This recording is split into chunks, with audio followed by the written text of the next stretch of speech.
Hello everyone, welcome back to my channel. তো আজকে আমি আর প্রণব বেরিয়ে পড়েছিলাম কোথায়, এটা জানতে হলে তোমাদের শেষ পর্যন্ত ব্লগটা দেখতে হবে। তো ফার্স্টে আমি আর প্রণব চলে যাচ্ছিলাম সোদপুরের দিকে, কারণ আমরা যেই জায়গায় যাচ্ছিলাম আজকে সেটা সোদপুরের দিকেই ছিল। যেহেতু আমরা ভেতরের রাস্তা দিয়ে এসেছিলাম তাই জন্য আমাদের একটু টাইম লেগেছিলো। তোমরা অনেকে চাইলে মেন রোড হয়েও আসতে পারো। এখানে ব্রিজের কাজ হচ্ছিলো বলে আমাদের আরেকটু ঘুরে যেতে হয়েছিল। তো তারপরে আমরা ফাইনালি আমাদের ডেস্টিনেশনে পৌঁছে গেছিলাম। এখানে পৌঁছেই তোমরা দেখতে পাচ্ছ এই জায়গাটা অনেকটাই বড় ছিল, কিন্তু এখানে বাইরের ভিউ থেকে ভেতরের ভিউটা খুবই সুন্দর ছিল। কেননা বাইরের যে লাইটিংটা ছিল তার থেকে ভেতরের লাইটিং আর গাছপালা খুবই সুন্দর ছিল আর নিরিবিলিও ছিল।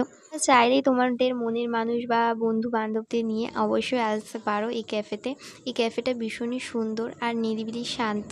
তো তারপরে আমরা অর্ডার দিয়ে নিয়েছিলাম চা, আর তারপরে চলে এসেছিলো যার আমরা দুজন মিলে চা খেয়ে নিয়েছিলাম। তারপরে ক্রিসপি চিকেন অর্ডার দিয়ে দিয়েছিলাম।